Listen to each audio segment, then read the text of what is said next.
Let's go to Shimon Prokopez, who is outside the courthouse in Miami and can give us the latest on-the-ground view of the security situation. Shimon, what are you seeing?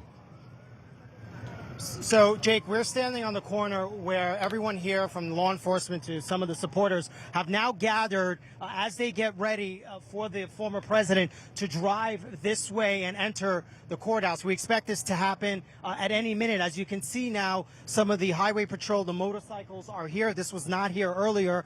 And then on the other side, we have the street closed as well. As everyone here at this point is just waiting. I'm trying to look and see if I could see the motorcade. At some point, drive up this block. The SUVs are coming up this block. And Jake, what's going to happen is he's going to make a left here and head right into the courthouse there. You could see in our shot here, there are some officers, Secret Service agents, and U.S. Marshals. That is where we believe he's going to drive down and into that building where he will begin the process of being placed under arrest and then the arraignment. But at any point now, we should see him, Jake, drive by.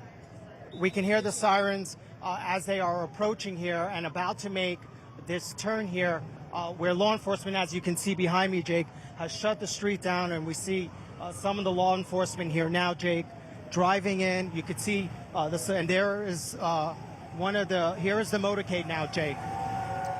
And Shimon, describe the crowd as you can discern their mood and their actions. From our view, thousands of miles away, it looks like a relatively peaceful crowd.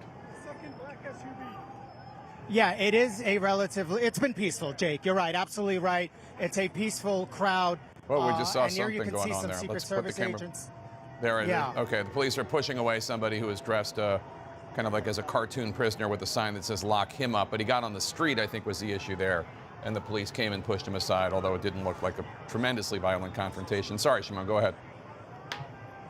Yeah, because what's happened here is people have been able to just stand here, right? We've been talking about the barricades. There not being any of those metal barricades to people to keep people from running into the street. Well, that's exactly what happened here. People can run freely. All we have really are the officers who are standing around trying to keep people back. But now the former president, Donald Trump, is inside the federal building where he will be placed under arrest, Jake, where he will be taken in, processed, as we've been talking about, the fingerprinting, the other things that they do in the process. And so now we await for his appearance, Jake. All right, Shimon Prokopez, thank you so much. And as we watch these images, let's chat with my panel here. And Dana Bash, I mean, we should just take a moment here. This is a historic day, and not in the good sense. This is the second time a former president, Donald John Trump, has been arrested and arraigned. The first time it's on federal charges.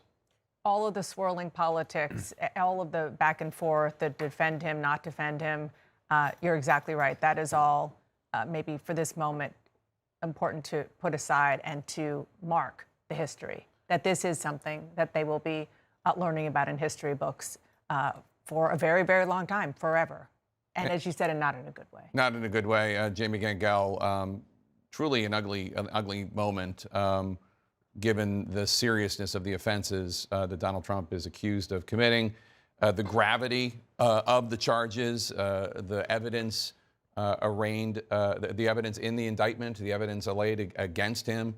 And if you talk to Republicans who are not in the thrall of MAGA, the former Attorney General Bill Barr, who's very supportive of Trump under many accusations, but not in this one, talking about the gravity of these allegations. Bill Barr saying if half of what's in the indictment is true, it's horrible for Donald Trump.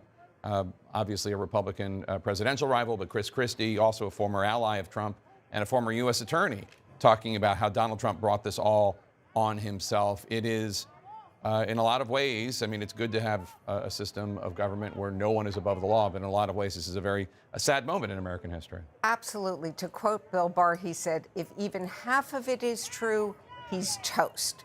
That is someone who used to be a loyal ally of Trump's. You know, to Dana's point, yes, this is historic, and to your point, sad, but I think we also have to talk about the big picture context. this is not the only thing that Donald Trump is facing. We had the charges in New York, that arrest and arraignment 2 months ago. We have the special counsels also investigating him for January 6th. We, I think, expect something to happen in Georgia, the Fulton County investigation, maybe in August. I was struck by two things today. One is that the surreal part is we've done this before. This is now oddly normal for us. We have seen Donald Trump taken in, arrested, and arraigned. The other thing to me was the difference in security between Florida and New York. In New York, they locked down Lower Manhattan. Luckily, the crowds don't seem to be thousands and seem to be pretty well behaved. But, considering what we were hearing last night, the security seems, I mean, Andy, you could speak to this. It just doesn't look like very much security. Let me before we do that, let me jump to John Miller to talk to us right now about what exactly is going on inside that building. John?